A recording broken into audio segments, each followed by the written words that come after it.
बिस्मिल्लाहिर्रहमानिर्रहीम।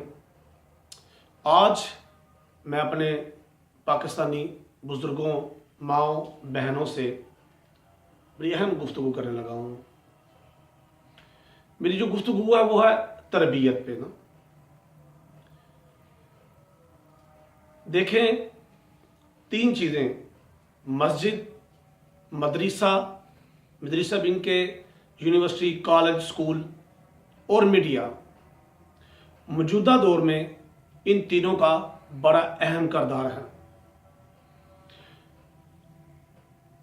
मस्जिद जहां से बच्चा पिक करता है, देखता है, समझता है, इस्लाम को, दीन को समझता है, मज़हब को समझता है, वहां जनाब वाली जो जिम्मेदारान हैं उनको बड़ा फोकस करने की ज़रूरत है। मदरसा, कॉलेज, स्कूल, यूनिवर्सिटी, वहाँ के उस्ताद को, प्रोफेसर को, टीचर को अब तरबियत की ज़रूरत है, साथ गाइड करने की ज़रूरत है। और मीडिया अपना जो अहम किरदार अदा करता है, जो अहम रोल है उसका, कि पूरे सिस्टम को वो बिगाड़ भी सकता है और बना भी सकता है। अब हम बनाने की तरफ आए बजाय के बिगाड़ने की तरफ।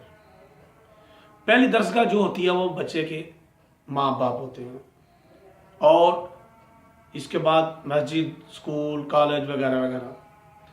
हमें इन चीज़ों को ठीक करना है, अपने किरदार पे काम करना है, अपने ऊपर काम करना है। आगे जो 3 स्टेप हैं वो ये हैं कि पहले 7 साल माँ बाप को अपने बच्चों का ताबेदार होना चाहिए। 7 साल जो छोटे बच्चे हैं, माँ बाप उनकी ताबेदारी करें, उनकी तरबियत करें, उनको समझाएं। नेक्स्ट जो आगे 7 साल है, यानी कि बच्चा 14 साल तक चला जाएगा, उस 7 साल के बाद 14 साल तक बच्चा जो माँ बाप से जो है ना वो फिर ताबेदारी करे, माँ बाप को फॉलो करे, समझे। और आगे जो 7 साल है, 14 से लेके 21 तक, ये दोस्ताना माहौल क्या है। माँ बाप को अपने बच्चों से दोस्ती करें, उनको गाइड करें, ज़िंदगी क्या है, मामलत क्या है, ख़ानदान क्या है, अदब क्या है। इन चीज़ों पर हमें बड़ी तवज्जो करनी है, अपना अहम किरदार अदा करना है। इसके लिए आपको पहल करनी पड़ेगी, अपने ऊपर काम करना पड़ेगा, अपने किरदार पे काम करना पड़ेगा, तभी आप आके अच्छा डिलीवर कर सकेंगे।